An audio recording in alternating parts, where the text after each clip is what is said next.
The Coonhound Collective podcast is brought to you by CZ Welding and Custom Dog Boxes. Dog boxes built by hunters for hunters. Check these guys out today. This is your host, Jason Snellgrove, and I will be your guide as we journey down the road to pleasure hunt or hitting the long trail to those great comp hunts. This is the Coonhound Collective podcast.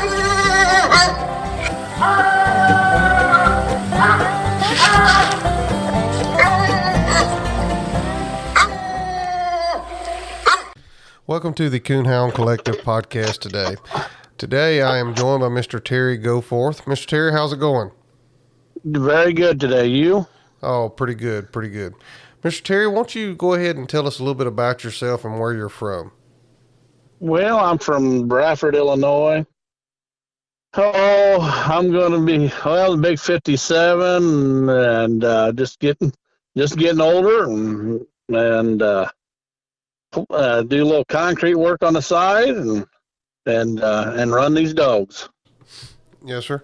Won't you tell us kind of how you got into coon hunting, and I don't know, maybe you started into something, with something else, another type of tree dog, maybe squirrel dog or something, but how'd you get into hounds and coon hunting? And I started coon hunting about 1976. And my three uncles, Luster, Donnie, and Bobby, had a Wagner bred black and tan we called Gomer. And I started going when we're running dogs with them. And the reason they had me go with them because I was back in good shape at that time. And though Gomer was about a 3-minute tree dog, very accurate, but a 3-minute tree dog. And I'd run to the tree and tie him up for him.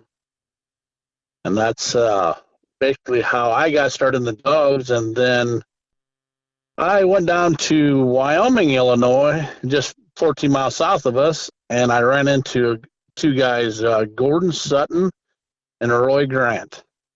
And they had black and tans. Roy had a bitch called Kate, and Gordon had a female off of Kate called Betty, and they had a male dog, Rex. Until this day, the Kate dog is the best black and tan female I ever hunted with. And that's how I basically got my start with the coon dogs. And then through Gordon and Roy, I went to a night hunt down in Morton, Illinois, when I was, probably as 81. And I walked along with Gordon hunting Rex in a night champion cast. And he hunted against the English blue male that Jerry Sullivan had that was off of Bill Clark's Lightfoot Flash dog. And after the cast was over, 2 days later, I bought that English male dog, and that's how I got started with this line of dogs. Okay, so you started off hunting with some black dogs, but it was pretty quick there that you got you an English dog, and that's what you've been hunting ever since. Is that English dog? What line of dogs are those?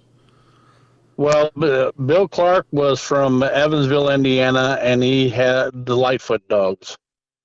And I actually met Bill in 1982 is the first time I ever went to English Days.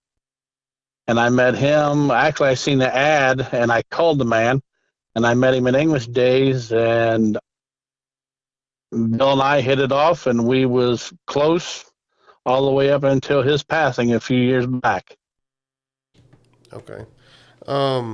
So you walked along there on that cast. Did you quickly start competition hunting after that cast there you walked along, or was it a little while? It was probably about 4 years later when I had a dog that just learning the ropes. I mean, I hunted that English dog that I bought from Jerry Sullivan in the hunts, and I placed him a few times, and eventually we made him night champion.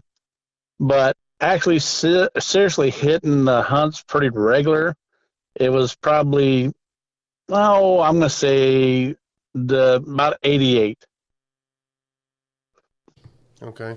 So you've obviously been around the sport for a little while and been hunting, and we're going to talk about some of the dogs that you've had. and have now. But what have you seen change in the sport? Do you think the dogs have progressively gotten better? Do you think they're about the same? Do you think the rules that have changed throughout the years have made the competition side of the sport better, etc.? Well, today's dogs compared to the past dogs, I believe the past dogs when I first started, they ran a lot more tracks. They would trail a lot, try to run rougher tracks than today's dogs. But with today's way the hunts are, you have 3 minute trees. Everything is very quick, and you don't want them dogs most of the time messing with them rougher tracks if you're seriously competition hunting. You want something to happen fast. Uh, I think today's dogs are overall consistently a lot cleaner. You don't have the junk problems that the past dogs, breaking them. Uh, there's a lot more tree dogs and that. But I personally, I like a trailing type dog myself, but that's my thing. But I try to mix them back and forth. Uh, I would say the only thing I would say would be different. I think today's world, the dogs are faster, quicker. Uh, I would say, on a whole, in the English breed, right now, today's world, I don't think the English dogs have anywhere close to the miles they used to have, and that's a hard thing to keep. And that, but that's what I've seen over time. Yeah, yeah, and I, I've got some English dogs here at the house, and I started with a black and tan. And when I got back into coon hunting, I actually was living in Illinois when I got back into coon hunting there around Robinson, and I was hunting some plot dogs for a guy. And as I got moved back over into Missouri and got my own place, I started looking for a dog, and I immediately went back to that memories of that dog when I was a younger man, and in my early teens, and it was old black and tan I had, big drawn out ball mouth, and pretty loud dog. You could hear him a long ways, and that's kind of what you said there about their mouths in not just the English breed, but even in the black and tan breed. I hear a few here and there that have good big mouths on them, but it's not the same as what it was back then for sure. No, not at all. So you start competition hunting there in '88. What dog was you hunting then? Well, I had actually I had a actually we went to the back up just a hair. We went to a night hunt, and the first English dog I had, the cowboy dog that I bought from Jerry.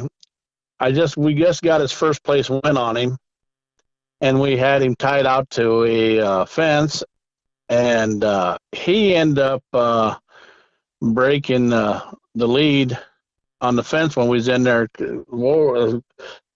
getting my trophy, the wind slip, and he ended up getting hit on the road right there by the clubhouse. And then I had a night champion dog at home called Leroy, was a litter mate to Bill Clark's two Grand Knights, Hoss and Deacon, and Will, and the Susie dog that Bill ended up placing fourth at the ACHA World Hunt. He ended up got a swollen gland, and he had allergic reaction, and the vet gave him a shot, and he ended up passing away on the table. Oh my goodness, And yeah, that it is just some bad luck back to back there. yes. And then actually, Bill Clark had a litter of pups, and he told me to come down and pick. He had a female picked out for me, and I went down there and picked her up, and I ended up calling her Brandy. And Keith Peterson, my hunting buddy, and I, we had her running and training her own coons at 6 months old. And that's the first one I personally pushed in the hunts and grinded out. And that was actually my beginning of myself. Yeah.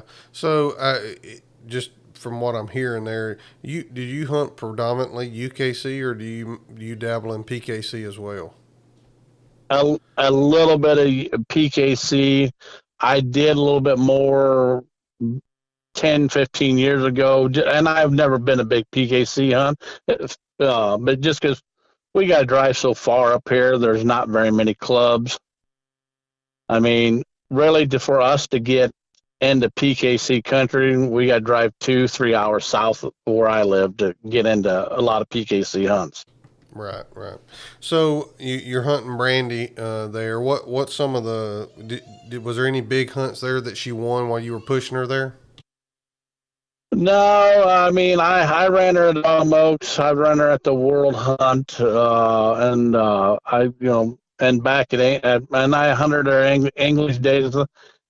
And I, to be honest with you, I was learning the sport on the handling part. And I was, being young, just getting out of high school and stuff. And I mean, I did very well with her and placed her in a lot of hunts, but never placed her at the big level. I mean, I was right there on the thick of things, but just wasn't sharp enough on the rules and the handling at that time to know what I know now. Yeah, well, I understand that. That's my dog's problem. He needs a handler, not somebody other than me. Yeah. But so you got Brandy, you got her going, and I would assume with the prior two dogs, with the way that turned out, you probably have something on the back burner that you're working on. What would be your next dog that you had there? Hey guys, this is Jason over at the Coonhound Collective podcast. Is your dog box starting to get wore? Maybe it's starting to get a little cracked like mine is. Maybe you've just been thinking about it's time to upgrade to a new box, but you've asked your buddies and you're just not real sure what direction to go in. Well, let me help you out here. Go check my friends out at CZ Welding and Fabrication, Custom Dog Boxes and Aluminum Products on Facebook. You can check out all their custom work they do there and their designs that they do. If you don't see something that you don't exactly like there, reach out to Nathan at 540-810-5439, 540-810-5439, or send him a message through the Facebook page. I bet he can fix you up. Don't wait till fall to get that new dog box. Go ahead, get that dog box now. Get you something looking good in the back of your truck that you can be proud of and that you can haul your dog around in comfort. Check my friends out at CZ Welding and Fabrication. You won't go wrong. Dog boxes built by hunters for hunters. Get yours today. CZ Welding and Fabrication. Well, I took Brandy down there and bred her to Bill Clark's dancer dog. And then that's where I could come up with the Blue Terry dog, which is now, he's in the Hall of Fame of the English breed. And he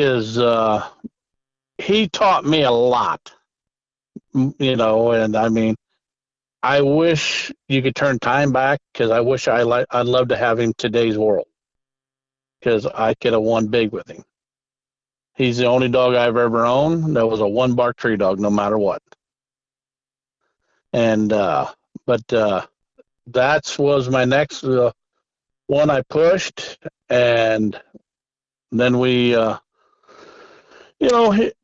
then I granted him out. Well, he was granted out. He was just coming 2 years old. I had him ACHA granted out, UKC granted out, and then we started breeding him and raising pups off of him. Okay, so you went back to that same line of breeding, and it sounds like to me you've done some breeding, and it sounds like to me you've been successful at doing some breeding.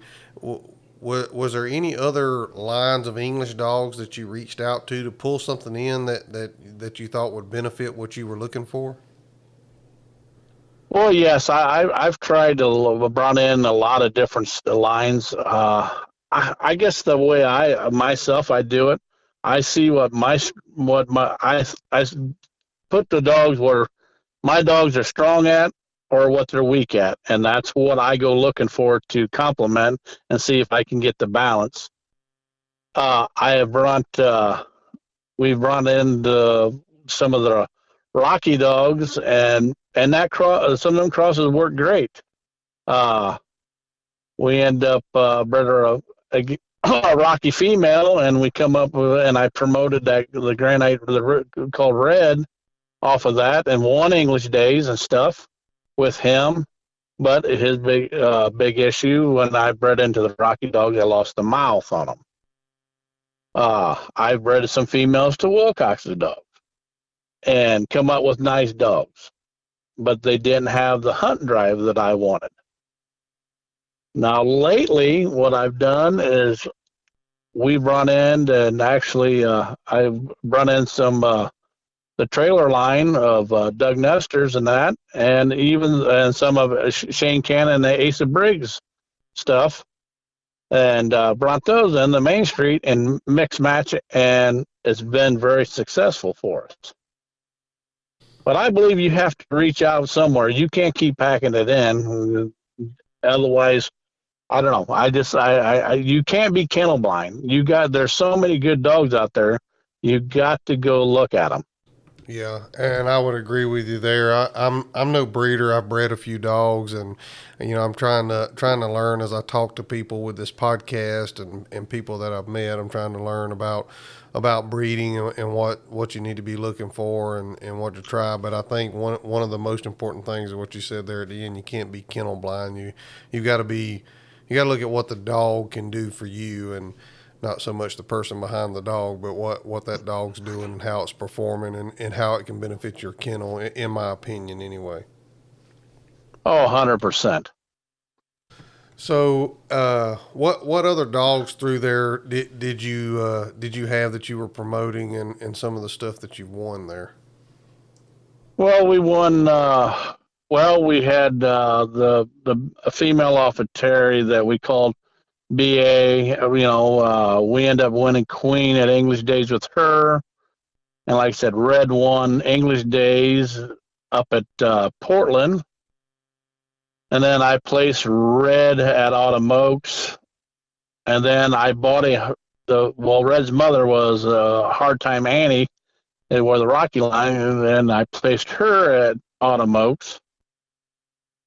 And then I had a litter mate to Red, who made him a grand called Rock, and I placed him a couple times at English Days. But then, and then we just then we turn around and all come on. Then I end up meeting through a phone call. I was actually going through a divorce. And Brandon Gaines from Oklahoma called me about breeding his Jill female to the Bow dog that that was off of Terry. The Bow, I ended up placing him fourth in 2007 at the World Hunt. And then, and it was kind of odd, it was just kind of weird. Brandon's name kept coming in my head, because I'm a big fan of watching UFC and stuff like that, and that kind of sport. And finally, after about 4 or 5 phone calls, he called, and Jill was coming in heat. I asked him, I said, "Do you fight in MMA?" And that's how I ended up meeting Brandon and become really good buddies. And that, but the Jill cross on the Bow has really worked. You got Brandon's got Rowdy. He's placed him in all kinds of hunts. I have a litter mate to him called Snag. I placed him at Western English Days. We've placed him a couple times at English Days. You have John Anderson and Keelan. They got another litter mate called Copper, and they've placed him at English Days a couple times and a couple big state hunts. And then Jim Ridge and Chris Girth has the Trixie female that Brandon placed her at Blue Tick Days. And now I have a son off of Snag, and then it's off a female that goes back to Bo and Shane, and it goes back to the Ruby dog of Ace and Shane Cannons, and placed him last year as a 1-year-old at English Days one night. Yeah, and you mentioned Brandon there, and we've had Brandon on the podcast, and I really like Brandon. He's a stand up guy. I can't say enough about him. He's really super guy. He is straight up, and that's I'd rather have it like that than anything. Yeah, yeah, for sure. And I've hunted with Diesel. I have not had the opportunity to hunt with Rowdy yet, but I have hunted with his Diesel dog, and he definitely got a nice mouth on him. Yes, actually, we have a female that's a litter mate to Bam. That's off a snag, and then off the go back to like I said, Ace's stuff. And actually, we're going to take her out this as soon as she comes in, and I'm going to breed her to Diesel. Yeah, And I just believe in those dogs. yeah. He's been pretty consistent in the winter circle with both those dogs for sure, and he hunts hard, and it definitely shows in his dogs. Oh, definitely. So, what dogs are you pushing now? But other than the one you mentioned there. Well, I get the 3 young dogs that I'm pushing, and that's Bam, Pebbles, and then I bought the Nala female from Brandon and Gaines there, and I finished her out to night champion here a couple weeks ago, and then this next year I'll finish those dogs out to grand. Yeah, I've got a pup here at the house. I mentioned to you before that's out of Nala and Hank, I believe it is, that Brandon has, and he's definitely got a mouth on him. That's for sure. You'll be able to hear him in the woods. Yeah, I really like this Nala female. I got to finish her out, get her where I want her, you know, and I think I can do some serious winning with her. She's very competitive, good about the both ends, what I've seen so far, and I think there's a bright future for her. Yeah, for sure.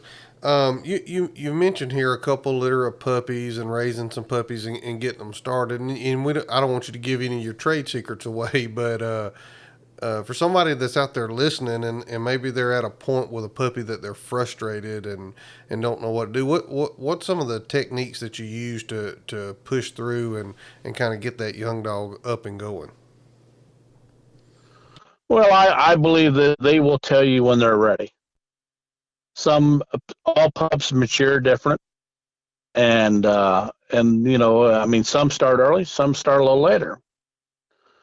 But I've been very fortunate, and I guess to go back to how I've been lucky enough with pups and stuff and the young dogs is back when the old dog was alive, when Terry was alive. I had a man named Thomas Bearden from Georgia call me, and he drove up here and wanted to hunt with Terry, and Terry's about 11 years old at that time, and he asked me if he could go hunting with it, and he come up here and come up there and the old dog shut his dogs out on 4 single coons that night. Well, Thomas and I become great friends, and we talk every week. But one thing Thomas likes to do, he likes starts puppies, and he gets them to a point that he's done with them. And for me, I send my puppies down to Thomas, and I'll send 2 or 3 of them down there, and most of the time by 8 months old, he's already got them running and training solid if they have it. Now, some of them, they all ain't going to make it. But if you think your dog, if you're getting frustrated, the best thing to do is put him back in the pen for a month, maybe 2 months. Watch him, see if he's maturing, then break him back out. They will tell you when they're ready. Because you can't, I don't believe you can force it. It's either clicks or don't click. Yeah. And I agree with you there because I know, with social media the way it is, you see, people out there with 5, 6 month old puppies and they're supposedly running and treeing coons, and I know some of them do. But for some, especially a younger person that maybe has not been around the game and haven't messed with many puppies before, that can be a frustrating thing when you're sitting there with a 12-month-old and you're thinking, man, I can't even get mine to leave my feet hardly. And I talk to a lot of different people and try to get everybody's perspective from that to try to build knowledge in with these podcasts for people to be able to go back and listen to and say, well, hey, he tried this and that didn't work, and maybe what Mr. Terry's saying, I need to try that and put the dog up for a month or two and then pull him back out and see where he's at. Yeah, every pup's different, and I mean that's just in the rule of thumb. Most dogs that start at 5-6 months old, they usually progress super fast, but they get to a stage and they don't ever get no better than that. And I just think a lot of times when they start that early, there's very few that end up finishing out to where you think they should be, because we're all guilty of it. You get one that starts that thing, you don't back off on them. And it's like giving a kid too much candy. Sooner or later, he's going to get sick of it. And I think you can overhunt them, way over. And I have. I have ruined two of them because they was started out so young, and I pushed them too hard. But you got to be patient and take your time. Are you tired of whipping, scolding, and shocking to make them get alone? Is your buddy tired of helping you set your dog up for correction night after night? Do you really want your dog to be alone because you forced him to be? Or would you rather him be alone because he wants to be? Grand Night Champion Small Town Lone Survivor is the product of over 25 years of strong natural-born independent traits. This bold trait has been passed down from generation to generation and is showing up in loner offspring today. Loner is a direct son of Hall of Fame Grand Night Champion Cabin Creek Rowdy and Grand Night Champion Lonesome Dove Lori. Loner has a booming mouth that is talked about in every cast he has been in, including the 2021 World Hunt Finals. Loner is a no-reverse, ball-mouth open trailer who ends it plussed up with a huge dying locate and steady chop. Loner loves getting split and is a stay-put gun-pressure tree dog. Loner's intelligence is also impressive. He knows over 12 voice and hand signal commands. Loner has a character that loves like Jesus, but he doesn't walk on water. If you're interested in breeding to Loner, contact Brett Stevens at Small Town English Kennels at 417-300-3777 or find him on Facebook.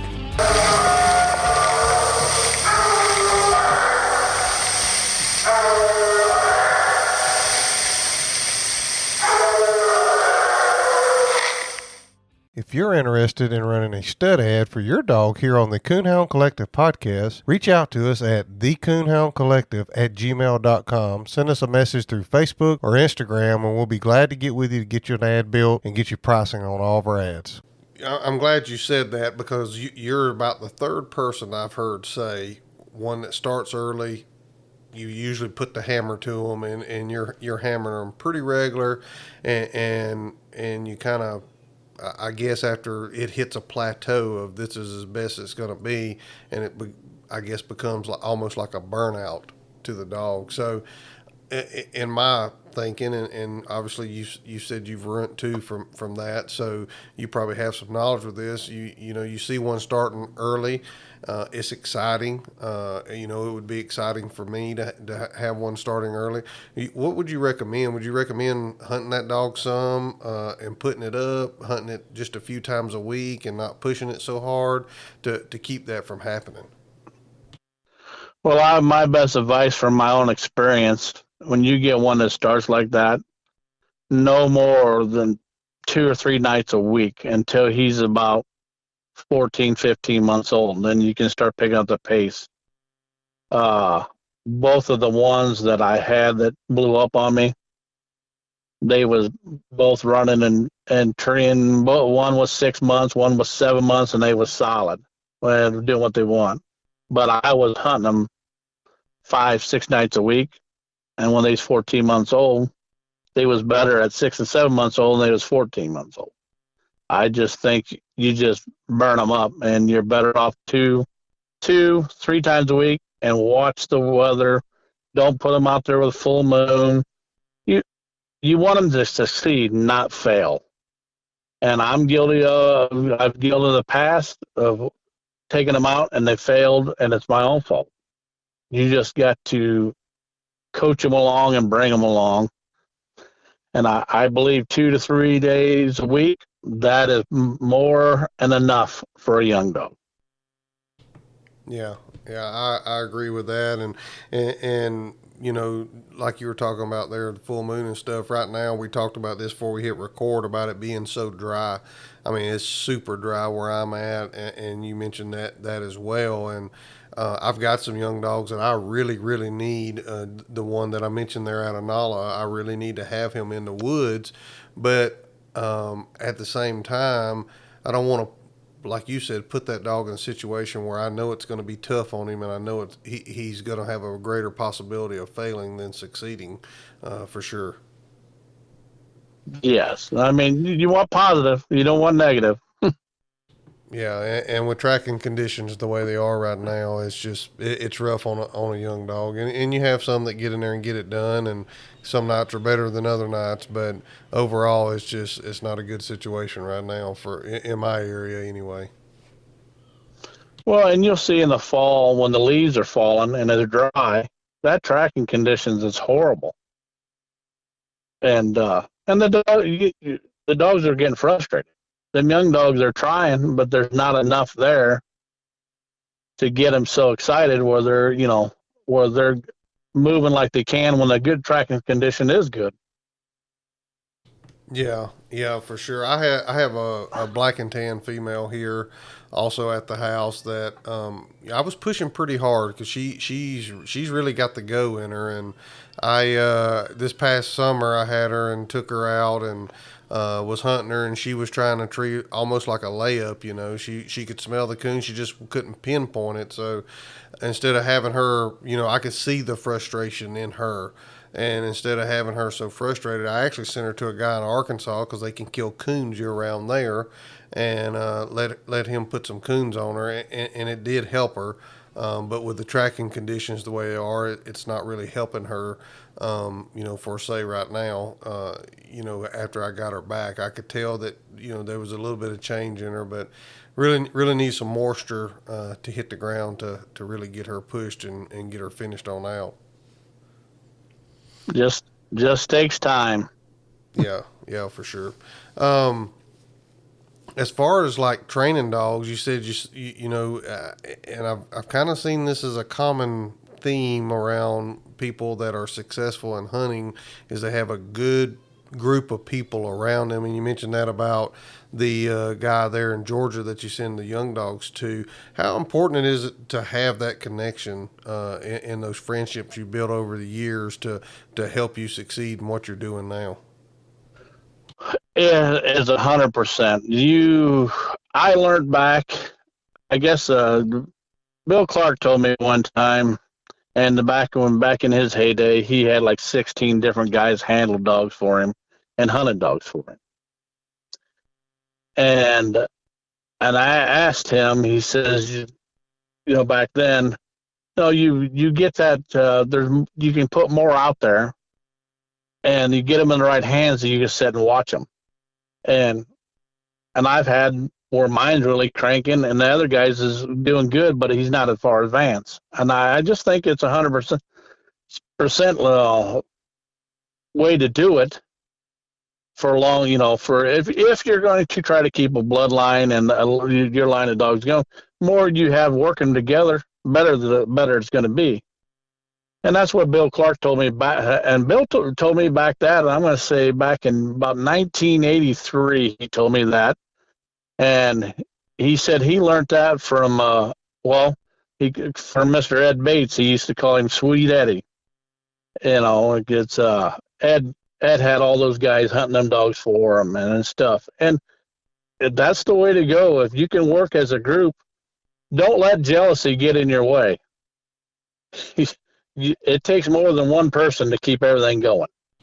Yeah, and you hit the nail on the head there with the jealousy thing. I think that's a common problem in every breed, in every breed association out there. Of, well, I'm not going to breed to him because I don't like him, or I don't like the way he treated so and so, or whatever, and you know to and I heard this on another podcast. A guy, him and Barry Kitty had got into it, and I mean really got into it, almost coming to blows. But his female come in heat the next day, and he was on the phone with Barry trying to get it set up to take that female to breed. It may have been to Zeb or one of them. I don't remember, one of those wipeout dogs, and this is just my opinion. To me, that's what's made the Walker breed where they're at today. Where when you pull up at a hunt, that's what you see. You see a lot of Walker dogs there.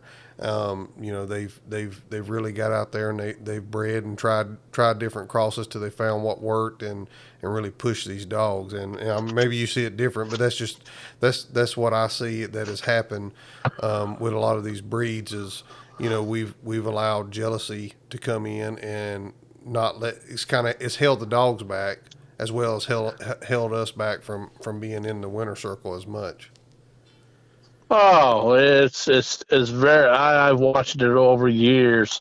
It's terrible, and that's why the Walker guys, even though they probably have their own little deals, but they're so successful. There's so many of them, and the Walker dogs is just some. Even today, still got tremendous miles. A lot of them, and you just can't be. You can't be blind, and you can't let that get. I don't. I mean. I don't care if I don't get along with the guy or whatever, but if he's got something good that I think is going to help me, I'm going to him. And you got to do that. Yeah, I agree. I agree 100%. We need to have more like-minded people like you and some other people that I've talked to here recently in the past. And this subject has been brought up, a couple of times. And I'm a member of the English Breed Association as well as the Black and Tan Association, and that's a common thing that I see. If we want any breed, no matter if it's English Black and Tan, Plot, the leopard hounds, whatever it is, you got to let bygones be bygones, in my opinion, and you got to be willing to work with somebody to get what you need to better your kennel and better the breed. Oh, 100%. And that I've hunted with a ton of Black and Tans over the years, and seen a lot of good ones. And the best male dog I ever hunted was a Black and Tan. Was Jeff Nelson's Buck 2 dog that he won the world hunt with. That dog could do it all. Yeah, I just had Mr. Greg Cover on the podcast that actually released today, as me and you are sitting here recording that, and the black dogs that he has will go back to that Buck 2 dog, some of those, and he mentioned that in the podcast. So obviously, he's reaching out, trying to, and he actually mentioned about reaching out to different breeders that people would recognize their names if mentioned in the Black and Tan world, to bring the right stuff in to better his kennel. And I think truly that's what we all have to do to better each breed.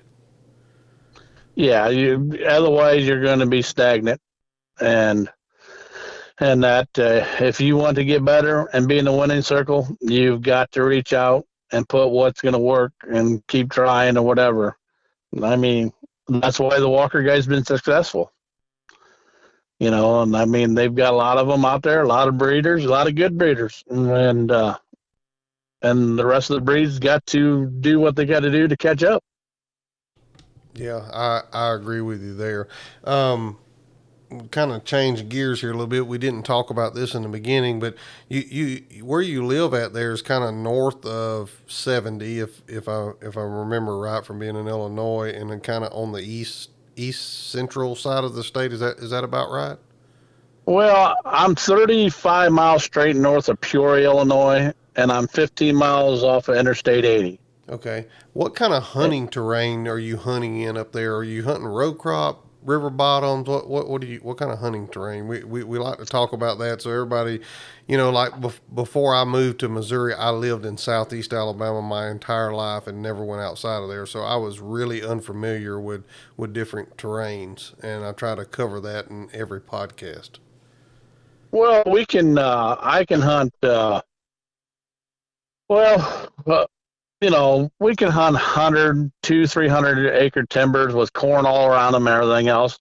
Or I can go 15 miles east of me and we can get down on the big river bottoms on the Illinois River and stuff like that. We're fortunate enough we can about bounce around and hunt about anything.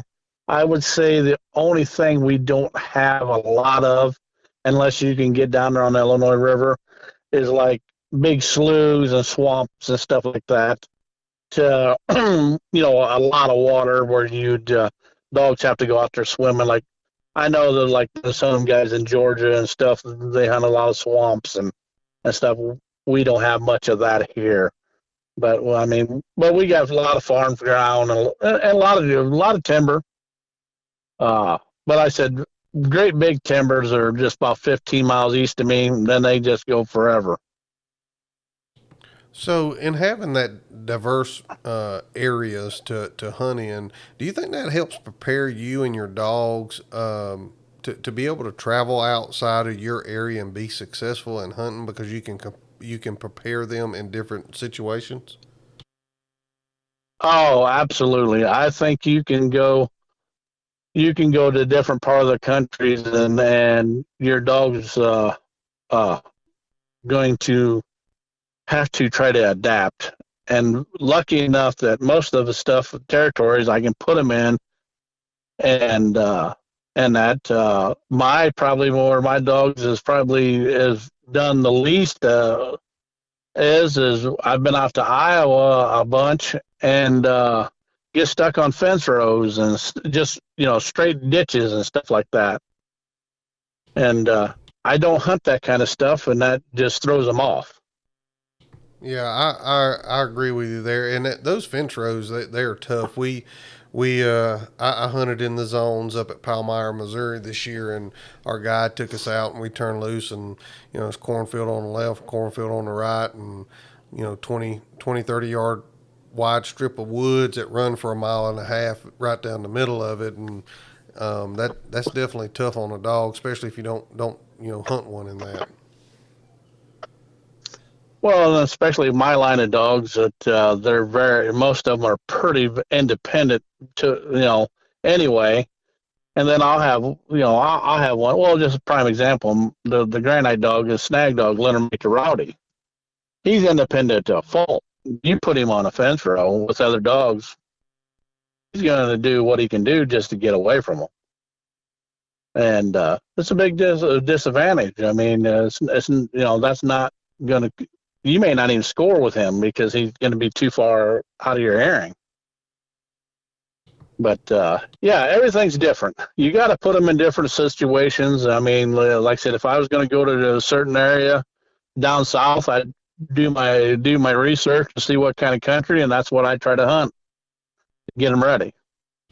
Yeah, that last cast I drew out with on the zones, I actually drew the Jenna dog that won the world, and that's exactly, which I've hunted with Jenna with Tyler before, and that's exactly how she operates too. And she that's what happened. She got over by herself, and luckily she got treed just within hearing there where we could hear her, and she had a coon off by herself, and that definitely helps if they can do that. But at the same time, if you don't have that extra set of woods there close by where they can get in and get treed like that on those fence rows, some of those dogs, especially the ones that are independent, they can get out of hand and get away from them pretty quick.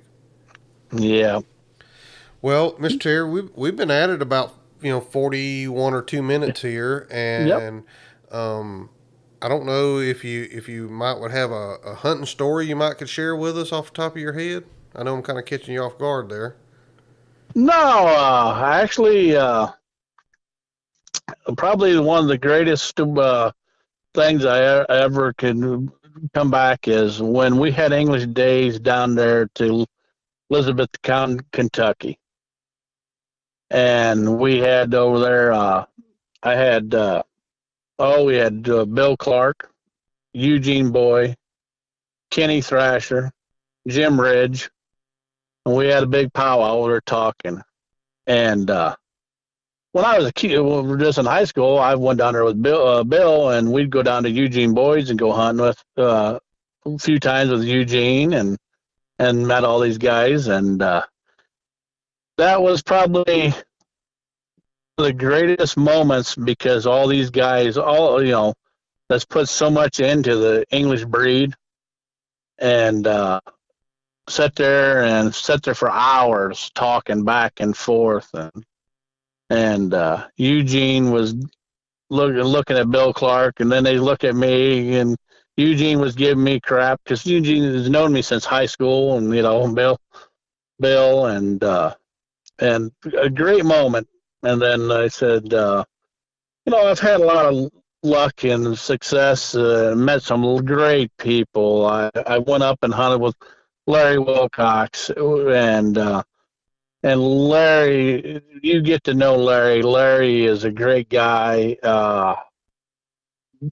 and he's done a lot for the English breed. I've never seen so many coons, go up there in Michigan, and just like I said, Gail Flowers. I could sit and talk to that man for hours. I love talking to Gail. And I like my little buddy Roy Cowles. When Roy, great, individual to talk to. He's done good with the Big River dogs. Probably one of the greatest, and he's been so successful. I've hunted with is and over the years, you have the dark shouty Bobby, Irvin Sutton. I mean, you couldn't ask for a classier guy. I got asked this question once, and they asked me the females that didn't know, and which is the three best I've ever hunted with. Well, that was a real quick answer. Was Mark Robbins, his Grand Night Robin female, best all-around female I ever hunted with. Number two, I mean, I'm not putting them in order, but I mean, Dark Shadow Bobby. And the quickest one I've seen, you ever put her in coon, she would just kill you, was Ace of Briggs Ruby Dog. She could treat coons around you like popcorn. And those three females stand out to me consistently that I've hunted with more than any dogs I ever hunted with for females in the English breed. But I've been fortunate enough to hunt with guys and hunt with a lot of the old timers that, and a lot of these guys are gone now. I mean, just it just is a blessing, and now I'm becoming an old timer. But hopefully, we're not done yet. Yeah, and you brought that up about sitting around down there at English Days with those guys, and that's a little bit of what I see now, and maybe it's because we have so many hunts now or whatever, but that's the little bit that I see that is missing nowadays from what it was sitting around. And man, the amount of knowledge that you could gather just from sitting around listening to some guys sitting and talking and sharing stories about dogs and what dog they bred to what and stuff like that. That's a great way to learn. So, if you're a young person out there listening, don't overlook the opportunity to sit around a bunch of older gentlemen that are telling stories about dogs, because there's a great way to learn right there. Yes, you can learn a lot, and you can learn a lot of different lines, and it's just, yeah, you've got to listen. Don't let the ego get in your way. Listen, because they've been here. They know. They know what works for them and what they've been successful with. Yeah, that's for sure. You got that ego's a heavy burden for a dog to carry. So leave that at the house and be open-minded and be willing to hear and accept what you need to make yourself better. And hey, it may be something not for today. It may be something for 10 years down the road, but you'll remember it if it sticks with you. Exactly. Well, Mr. Terry, if you don't have anything else, we're not quite to an hour yet, but I appreciate you taking your time to be on here, and I didn't know if you have anything else to add. We'll throw it in there before we shut this down. No, it's just I really appreciate you calling, and I really enjoy talking to you, and hope this will help some people in the future and even present. Yeah, well, I appreciate you taking time to be on here today, and was able to get this set up, and hopefully I'll meet you here in the future at a hunt somewhere or at English Days, and get to shake your hand and see you face to face. Yep, no problem. All right, Mr. Terry, you have a good night. Thanks for joining us today. Yep, goodbye. Thanks, guys, for listening to the Coonhound Collective podcast today. We really appreciate you taking your time out of your day to listen to the podcast. If you don't mind, head over to Facebook and give us a like, and head over to Instagram and give us a follow. It's both at the Coonhound Collective. Also, if you would like to reach us here at the Coonhound Collective, you can reach us at thecoonhoundcollective@gmail.com. If there's someone that you would like to hear on the podcast or a product that you would like to hear talked about, please send it to thecoonhoundcollective@gmail.com. Thanks again. Have a great day.